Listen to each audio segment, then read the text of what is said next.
రేపు భవిష్యత్తులో జగన్మోహన్ రెడ్డి మళ్ళీ అమరావతి రాజధానికి నేను అంగీకరిస్తున్నాను మా పార్టీ అంటే ఏం అంగీకరిస్తారా, ఏం చెప్తారు మీరు? ఏమండి, నేను వాళ్ళ భాషలో మాట్లాడమంటారా నా భాషలో మాట్లాడడం? కడుపు మండిపోతుంది ఆయన మాట్లాడే మాటలకి. చెప్పండి.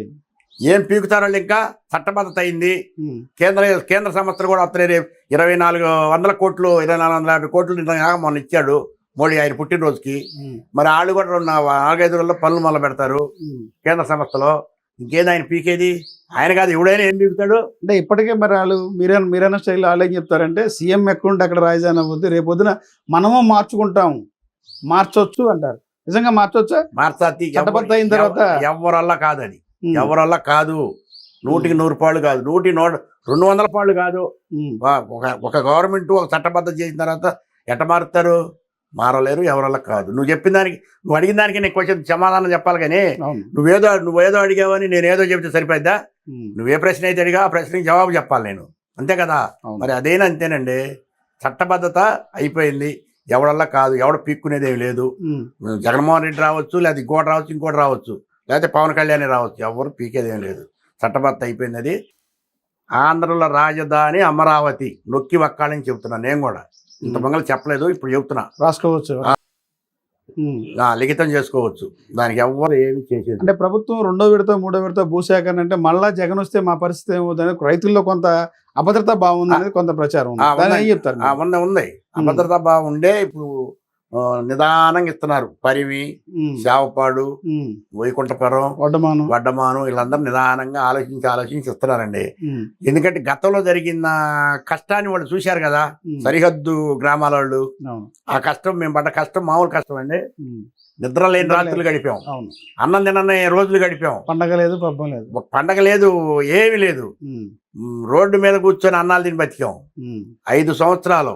1631 రోజు మమ్మల్ని నానా చిత్రహింసలు పెట్టి నన్నే 42 రోజులు జైల్లో పెట్టాడు. నేను కాంగ్రెస్ వాదిని. 42 రోజులు సజ్జల రామకృష్ణారెడ్డి తెలియదా నేను కాంగ్రెస్ అని? ఆయన తెలుసు పూర్తిగా. అయినా నాకు బెయిల్ రాకుండా చేశారు. 22 రోజులు అసలు బెయిల్ రానిలా నాకు. ఎన్ని కేసులు? మేము 5 ఏళ్లలో 36 కేసులు పెట్టారా? అయితే పోయినలేండి, ఈ గవర్నమెంట్ వచ్చినా తీసేశారు. ఇంకొకటో రెండో ఉన్నాయి, అది కూడా పోతాయి 4-5 రోజుల్లో. సార్, ఇప్పుడు రైతులకు సంబంధించి ఏదైనా సమస్య ఉంటే పెంపసాని గారు కమిటీ చేశారు. పెంపసాని గారి కమిటీ రైతులకు మీకు ఎలా ఉపయోగపడుతుంది? మీ సమస్యలు వాళ్ళ ద్వారా ఎలా పరిష్కారం అవుతుంది? పెంపసాని గారు కొత్తగా రావటం అండి. ఆయన అమెరికా నుంచి వచ్చారు. ఆయన ఇప్పుడు ఇంత మంగళంటే మాకు రాయపాటి సాంబశివరావు ఉండేవాడు.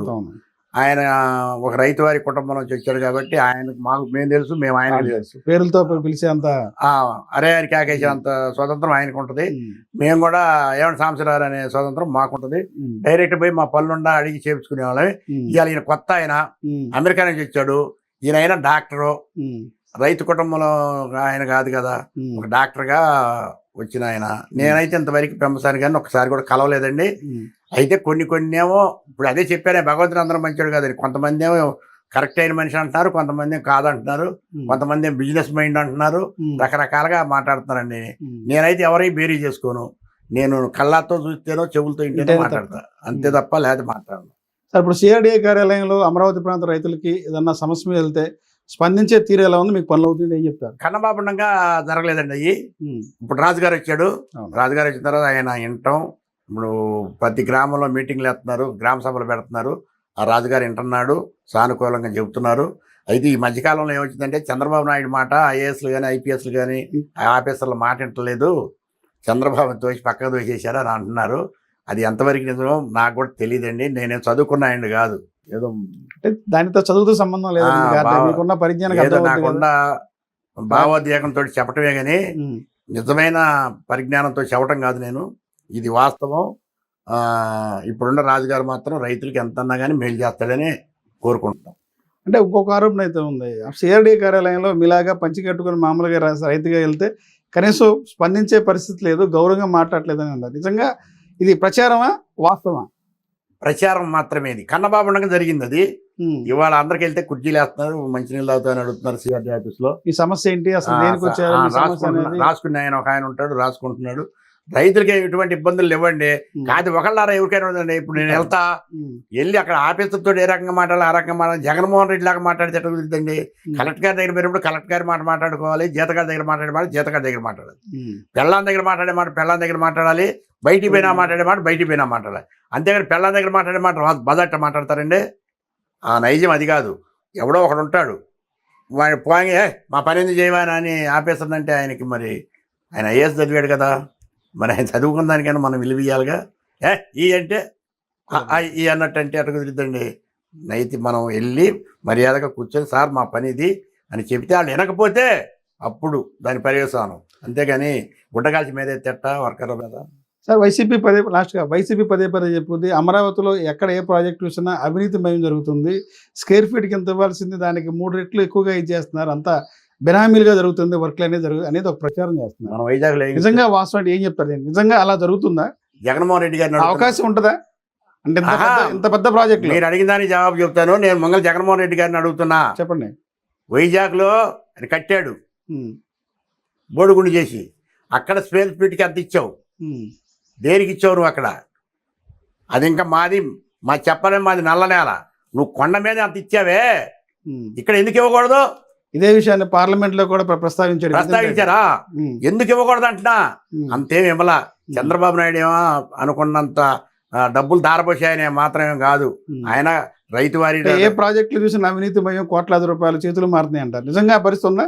ఇక్కడ ఎక్కడ మారే ప్రశ్నే లేదండి. ఒక్క రూపాయి కూడా ఎటు పోదండి. ఎటున్న రూపాయి పోతే నా బొట్టాడు ఎప్పటికప్పుడే చూస్తానే ఉంటాడు, గమనిస్తానే ఉంటారు. ఒక్క రూపాయి కూడా ఎవరు తినేది లేదు ఇక్కడ. అందుట్లో ఇదివరకు మీద పకడ్బందీగా పనులు చేపిస్తున్నారు మంత్రులు కానీ ఎమ్మెల్యేలు కానీ, ఎవరికి వాళ్ళే. ఇప్పుడు మా ఎమ్మెల్యే గారు ఉన్నాడు శ్రావణ్ కుమార్ గారు, 2 రోజులకు ఒకసారి తిరిగి చూసిపోతాడు. ఏదన్నా పని అవ్వలేదంటే గద్దెత్తాడు వాళ్ళని. అంతవరకే. మన ఇంట్లో మనుషులు కాదు కదండి మనం ఎట్ట పడితే అట్ట మాట్లాడటానికి. పనులు మాత్రం ఉధృతంగా సాగుతున్నాయండి. ఈ వైసీపీ చెప్పేయండి పేక్ మాటలు. సార్ ఫైనల్గా చెప్పండి, 5 కోట్ల మంది మన ఆంధ్రప్రదేశ్ రాష్ట్ర ప్రజలకి అమరావతిలో ఏం జరుగుతుందంటే ఏం చెప్తారు టోటల్గా మీరు? అమరావతిలో బ్రహ్మాండంగా జరుగుతుంది. ఇది అమరావతి ఆంధ్రలో 5 కోట్ల ఆంధ్రలో రాజధాని అమరావతి అని గట్టిగా చెప్పడానికి ఏ స్టేట్ వెళ్ళినా 196 దేశాలు ఎక్కడికి వెళ్ళినా చెప్పుకోవడానికి మనకు ధైర్యంగా ఉంటుంది. 196 దేశాల్లో కూడా ఇటువంటి రాజధాని లేదనే మాత్రం నేను నొక్కి ఒక్కాలని చెబుతా. ఇటువంటి రాజధాని ఎక్కడా లేదు. ముందేమో ఎవరైనా ఉంటే మ్యాప్ తీసుకురా, మనం చూద్దాం, మ్యాపుల్లో చూద్దాం, గ్లోబుల్లో లేదు, ఎక్కడా లేదు. అమరావతి రాజధాని 196 దేశాలకు ఆదర్శమైందని నేను నొక్కి ఒక్కాలని చెబుతాను. రాబో రోజుల్లో మన యూత్ మొత్తం బ్రహ్మాండంగా ఇక్కడ ఎంజాయ్ చేస్తారు. సార్ మీరు కళ్ళగన్న రాజధాని మీరు చూడగలరంటారు? ఏమండి, ఇప్పుడు నాకు 70 సంవత్సరాలు, 69 అండి. చచ్చిపోవటానికన్నో బతకడానికి మన చేతుల్లో ఏం లేదు. ఆ తరహాలో నిర్మాణ పనులు జరుగుతున్నాయి. నేను చూసే తరహాలని జరుగుతున్నాయి నిర్మాణ పనులు మాత్రం. గతంలో 14-19లో రాజధాని ప్రకటించిన తర్వాత నమూనాలు వచ్చినాయి, తర్వాత సింగపూర్ వాళ్ళు మ్యాప్ ఇచ్చాయని చేశారు, తర్వాత అప్పుడు ఆకారం నమూనాలు చూపించారు. అదే తరహాలో ఇక్కడ వర్కులు జరుగుతాయి అనేది నా ప్రశ్న. వర్కులు బ్రహ్మాండం జరుగుతున్నాయండి. కాదు మీకు ఒక ప్రశ్న వేస్తున్నా నేను.